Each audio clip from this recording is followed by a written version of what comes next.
Alors rebonjour à toutes et à tous, bienvenue sur dailyfx.fr, le Good Morning Euro Dollar. On va parler du dollar US et sa journée, comme chaque premier vendredi du mois, la publication du rapport NFP, les chiffres de l'emploi aux États-Unis, qui ne manqueront pas d'influencer le dollar US, mais qui finalement pourraient avoir un effet différent que par le passé, même en tenant compte, en se projetant sur un solide rapport NFP. En fait, que se passe-t-il? Le dollar US est sous pression, c'est ce qu'on va regarder sur les graphiques, mais surtout, les données du marché du travail aux États-Unis sont peut-être moins un enjeu que par le passé. Parce qu'au fond, on sait que c'est le quasi plein d'emploi, enfin en tout cas 5% de taux de chômage dans les chiffres officiels, c'était la cible de la Fed. L'économie US qui arrive toujours à créer autour de 200 000 emplois par mois, selon l'enquête ADP donc, qui couvre 18% de la population active et qui a été publiée mercredi, l'économie US a créé 205 000 emplois. Le consensus Bloomberg pour les créations d'emplois aux États-Unis aujourd'hui sont de 190 000 créations d'emplois. Donc ça c'est le consensus, sondage d'opinion réalisé donc, par Bloomberg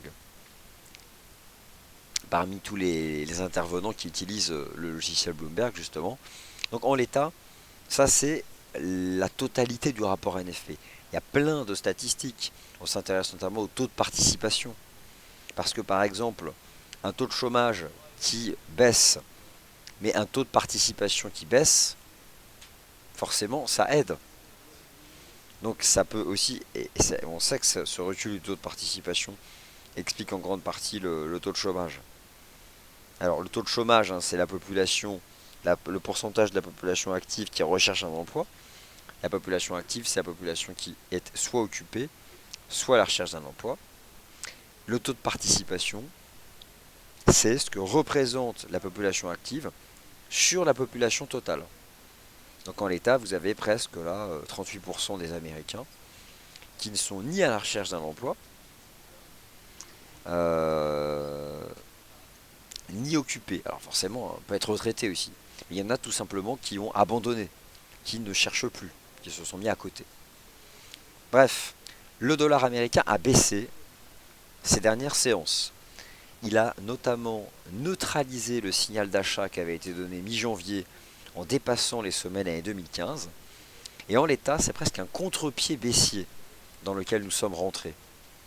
Puisque lorsqu'on donne un signal d'achat et qu'on ne confirme pas, et pire qu'on réintègre, on est donc dans cette phase actuelle violente de repli, de contre-pied baissier du dollar US. Alors que s'est-il passé? Cela vient essentiellement des indicateurs avancés qui permettent de se projeter sur les anticipations de croissance économique aux États-Unis. Et ce sont notamment les indices PMI, manufacturiers et ça c'est la nouvelle, c'est la nouveauté non manufacturier, qui ont déçu. D'autre part, hier, si vous avez pris connaissance des traditionnelles et hebdomadaires inscriptions au chômage aux États-Unis, elles ont augmenté plus que prévu. Donc, les indicateurs avancés déçoivent, les inscriptions hebdomadaires au chômage ont augmenté plus que prévu. Bon, voilà en tout cas un ensemble de choses qui invitent les investisseurs à reporter dans le temps la suite du resserrement monétaire de la Fed, parce que la Fed est dans une dynamique de resserrement monétaire, donc de hausse de taux, mais a priori, eu égard à ces derniers indicateurs avancés, elle ne fera rien avant le second semestre 2016. Et une Fed qui ne ferait rien avant le second semestre 2016, c'est un dollar US qui sera vendu. Alors, maintenant sur le plan technique, on est sur support, donc on ne peut pas shorter un support. En l'état, on a été vendeur de l'euro-dollar, impossible, on est sur un support maintenant, il n'y a aucun timing, et quand je dis aucun timing, surtout aucune façon de gérer son risque. Donc à court terme, vous avez sous les yeux le CFD US Dollar Index de FXM, on est dans un canal, on teste le bas de canal, et on teste ce support à 12 040. Le marché peut très bien rester longtemps enfermé dans cette zone. Vous avez ici la forte résistance à 12 219, qui a été le point de décrochage du contre-pied. Et là, vous avez le support. Aujourd'hui, un bon rapport NFP nous ferait rester dans cet intervalle. Mais je pense qu'après, le risque à terme, c'est faire ça, c'est vraiment sortir par le bas. Et ça, c'est ce que me suggère l'analyse technique des paires en dollars. Et avant ça, un bon rapport NFP peut nous faire tenir la ligne de tendance. Ce que je suis en train de vous dire en fait, c'est qu'en termes de gestion du risque, là on est sur support. Donc pour placer son stop, parce que la gestion du risque c'est bien placer son stop, il n'y a que ça, c'est la donnée la plus importante qui compte en trading. C'est 12 040. Mais honnêtement, vu les récentes stats US, vu l'évolution des probabilités implicites d'action de la Réserve fédérale réunion par réunion, par exemple pour celle de mars, la probabilité de voir la Fed relever ses taux s'est passée sous 10%. Honnêtement, je vois le support, je vois la ligne de tendance. Moi, j'ai absolument pas envie de mettre en place une stratégie de rebond. Alors que pour gérer son risque, c'est parfait, que c'est une ligne de tendance. Mais la façon dont on est violemment revenu dessus, et surtout dont on a piégé les investisseurs haussiers ici mi-janvier, m'invite plutôt à catalyser le risque un jour de casser. Donc, ce biais baissier sur le dollar US se retrouve sur les principales paires majeures en dollars qui cassent des résistances. Le signal d'achat de la semaine, c'est bien sûr l'euro-dollar. Alors l'euro-dollar qui évolue entre 1,0460 et 1,15 depuis mars dernier, 1,0460 et 1,15. On vient de sortir par le haut de cette configuration en triangle. Un signal d'achat a été donné le 3 février sur l'euro-dollar pour vous proposer des objectifs de cours sur l'euro-dollar. J'ai utilisé ça, les extensions de Fibonacci. J'ai attrapé l'amplitude de la jambe de hausse qui avait été générée par début décembre dernier la BCE. Ensuite, on a eu le rejet de la Fed et j'ai projeté cette première jambe de hausse au point bas de cette consolidation qui a pris la forme d'un triangle, pour certains d'une épaule, tête-épaule inversée. Et Fibo a vraiment bien fonctionné. Première cible, un 10,40. Seconde cible, un 11,25. On l'a tapé, ça a été fait, on a fini par la casser. Deuxième cible, un 12,53. Le marché a fait un 12,40. Je considère que ça a été fait. Désormais, sur l'euro-dollar, un 11,25, c'est le premier support. À terme, j'envisage une remontée de l'euro-dollar en direction des 1,14, voire des 1,15. Donc je cherche avant tout des points d'entrée sur support. Et ce qui pourrait être intéressant aujourd'hui avec un bon rapport NFP, ce serait ce type de mouvement. Un mouvement de conso avant de repartir. Donc ça pourrait donner un cadre un peu plus construit à la remontée de l'euro-dollar. Alors l'euro qui est en forme, naturellement. L'euro GBP, bon vous connaissez mon point de vue dessus. Fermement haussier depuis la cassure des 0,7490, que j'assimile à une ligne de coup d'une énorme structure en rounding bottom qui a commencé à se construire en mars 2015. J'envisageais 0,78, bon bah je pense qu'on peut encore y aller, déjà 0,7760. Mais derrière, j'envisage carrément un potentiel de remonter à 0,80 pour l'euro GBP. Et là on est sorti par le haut d'une compression, on a même fait un double bottom. Regardez l'euro GBP. Il a fait un double bottom en D1. Donc cours de clôture c'est 0,7650.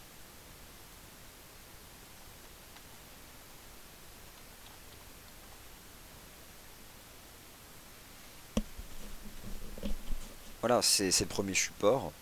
Et il est au-dessus de ces 0,7650. Moi j'envisage une poursuite de la progression en direction des 0,7766. Allez, on passe en intraday pour les autres paires majeures. Laissez-moi simplement vous rappeler dans quel état se trouve actuellement l'USD Yen. Alors, le fameux big support des 116 que vous connaissez par cœur. Ligne de coup d'une tête-épaule gigantesque, monstrueuse. Le risque aujourd'hui d'un mauvais NFP. Imaginons que le NFP soit mauvais, ou à peine correct. Bon, bah, l'eurodoll file à 1,13, 1,14. Mais le vrai signal pourrait venir de l'USD Yen.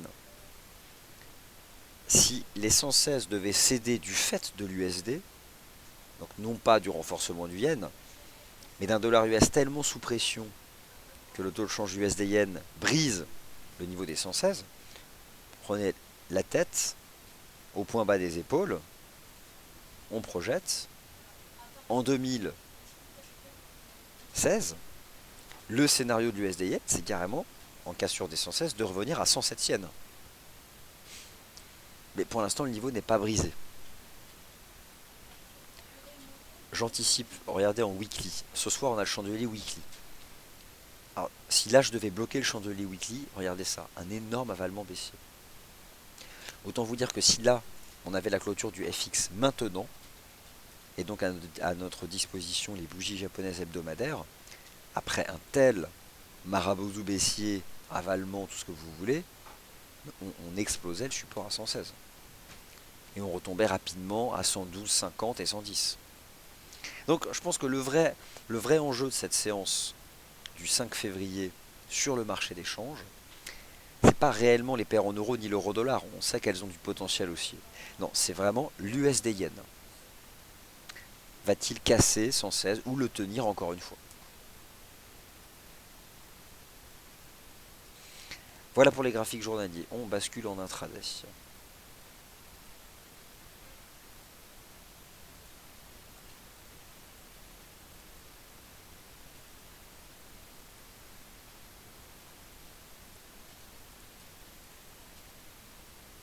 Alors, et ainsi qu'un point sur les indices. Alors je vais ouvrir ma disposition intraday. Voilà.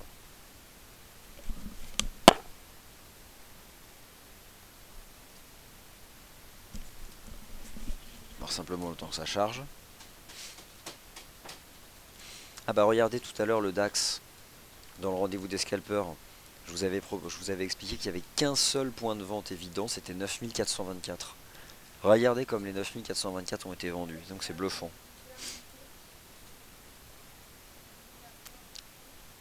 Ces fameux 9424 qui ont été vendus durant toute la fin de séance hier, revendus tout à l'heure. C'est la big résistance sur le DAX. Tant qu'on est sous ces 9424, le risque, c'est de revenir chercher les 9250.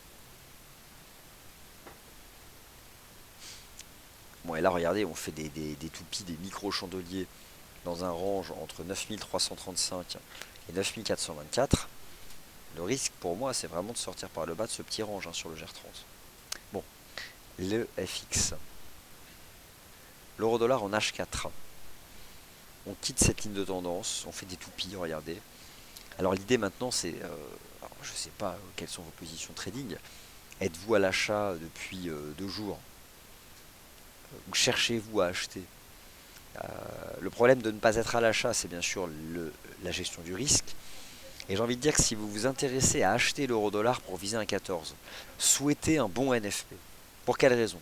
Un bon NFP renforcerait un petit peu en intraday l'USD et permettrait d'acheter l'euro-dollar sur support. Le premier support qui m'intéresse pour acheter l'euro-dollar, c'est 1,1120. L'ancien coefficient multiplicateur des 0,764. C'est l'extension 0,764 de cette jambe de hausse au point bas de la conscio. Donc 1,1120 $. Voilà, ce serait un bon prix pour acheter l'euro-dollar. 1,1120.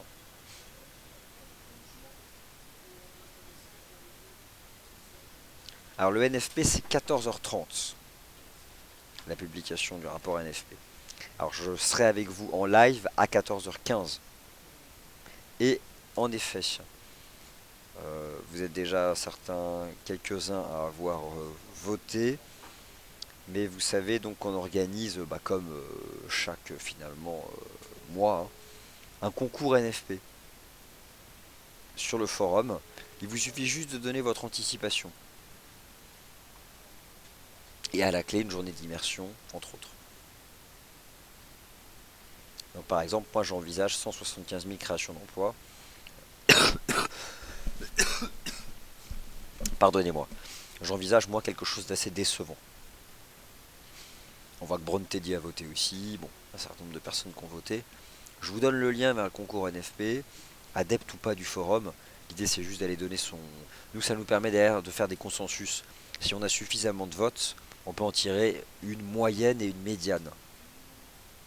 Bon, Voilà, si ça vous botte d'y faire un saut, n'hésitez pas. Donc en intraday, l'USD Yen, forcément, on revient sur ces fameux 116. Moi, j'ai pas envie de les acheter, hein. Quand on est violemment revenu dessus et on a effacé toute la hausse de la Banque centrale du Japon, c'est vraiment que l'USD est sous pression. Alors, eh bien écoutez, mon cher visiteur, Mario Draghi laisse remonter l'euro depuis 2 mois. Et pire que ça, Mario Draghi est responsable de la remontée de l'euro. La Banque Centrale Européenne fait remonter l'euro depuis 2 mois. Elle a cessé de le faire baisser. Probablement sous la pression allemande.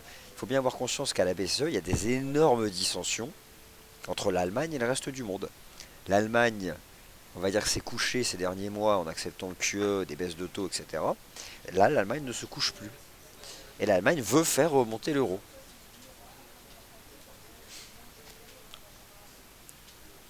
L'Allemagne n'a pas de problème d'exportation avec un euro à 1,40. Par contre, un euro fort, pour elle, c'est des importations moins chères.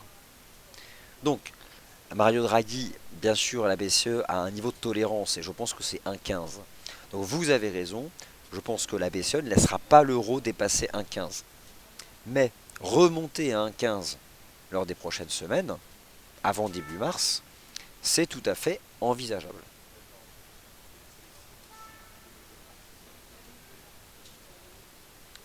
Donc l'euro GBP en H4 qui a donné hier ce superbe signal d'achat, double bottom, cache sur la ligne de tendance.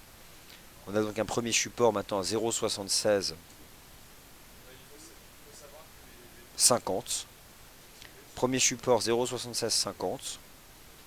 L'idée c'est de remonter à 0,77 50. On a une ligne de tendance qui est susceptible d'agir là aussi, hein, favorablement.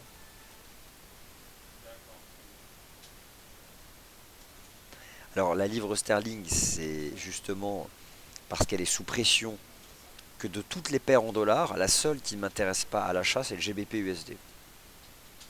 Elle est vraiment trop sous pression. Regardez en plus en weekly, le GBP USD, il a peut-être simplement fait un pullback sous ses précédents sommets de 2015. Donc honnêtement, moi là-dessous, pas envie d'acheter le GBP USD. Je suis complètement neutre sur le GBP USD dans cette zone. Je m'intéresse beaucoup plus à l'euro GBP. Vous l'avez compris.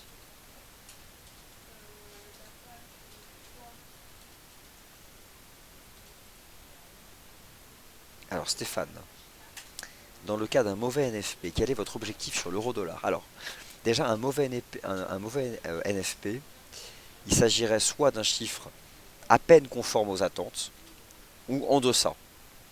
Dans ce cas de figure d'un mauvais NFP, je pense qu'aujourd'hui, l'euro-dollar peut dépasser un 12,50 et remonter en direction de ce point de décrochage ici à 1,1310.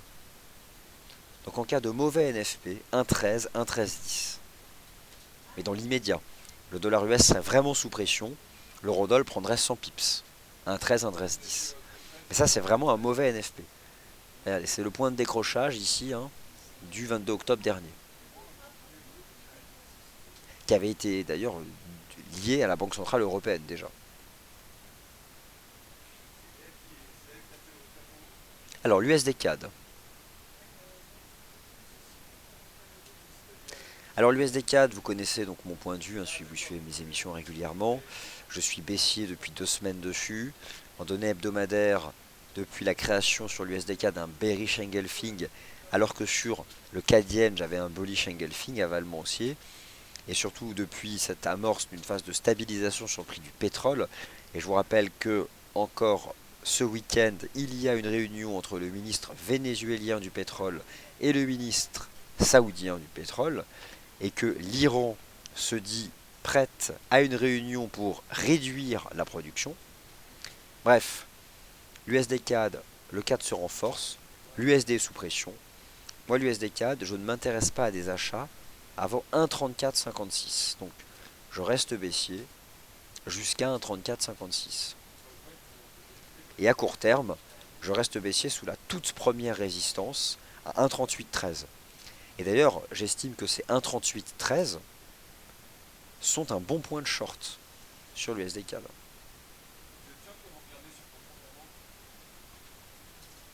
Tout à fait un bon point de short.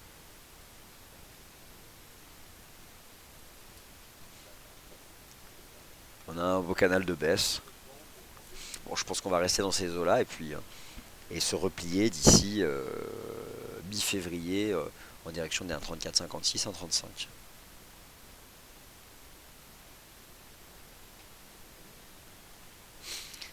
Alors, si l'euro remonte à 1,15, il y aura une corrélation inéluctable avec le yen.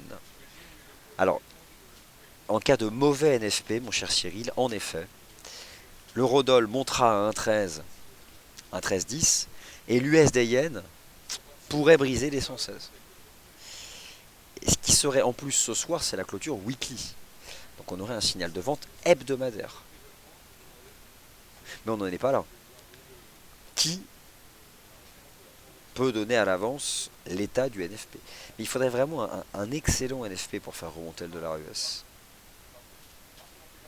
Alors la livre sterling est sous pression pour, je dirais, deux raisons. Tout d'abord, le fait que désormais au sein du comité de politique monétaire de la Banque d'Angleterre, plus personne, alors qu'avant il y avait un membre, ne souhaite une hausse de taux. Et surtout le risque du Brexit, la sortie du Royaume-Uni de l'Union européenne. Vous avez encore aujourd'hui à la une le tout dernier sondage, où pas loin de 50% des Britanniques souhaitent en 2017 la sortie du Royaume-Uni de l'Union européenne. Ce qui là, de toute façon, met la livre sterling sous pression, notamment face à l'euro, mécaniquement. Et ça, c'est un thème dont le marché va de plus en plus parler lors des prochains mois. Et ça met sous pression la livre sterling. Donc le Brexit et la Banque d'Angleterre. Alors l'AUD-USD.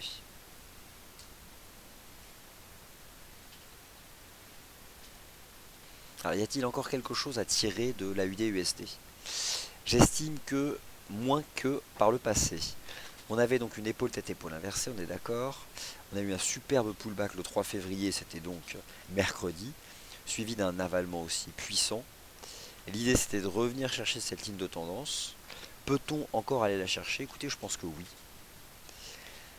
Une autre conséquence d'un potentiel mauvais NFP serait la poursuite de la remontée de la UD-USD, clairement.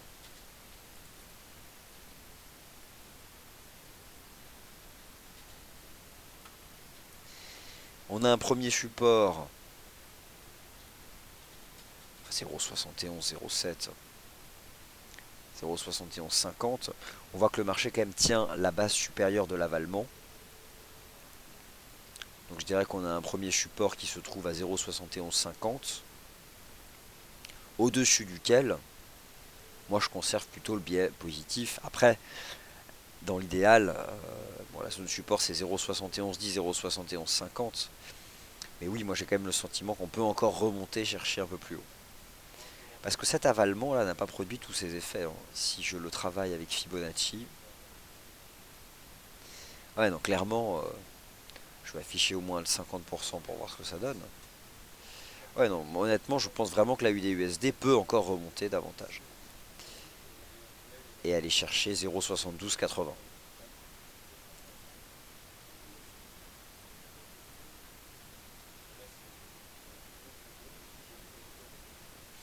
Et là, on fait un retracement. Donc là, on ne peut pas l'acheter. Le momentum se replie. Le prix retrace. On retrace l'avalement. 38,2, 0,7150. Une bonne zone d'entrée à l'achat, ce serait 0,7125, 0,7150.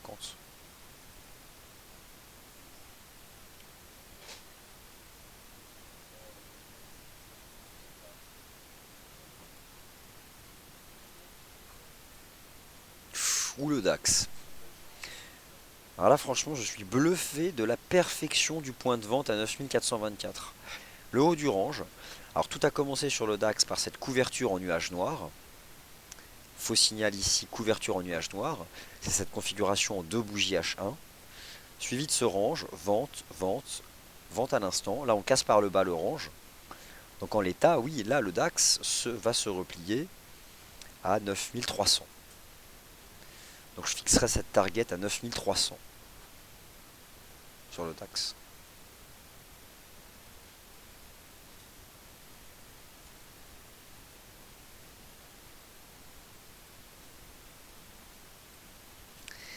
Alors, il y a des paires de devises qui sont décorrélées du rapport NFP, et notamment la UD Yen.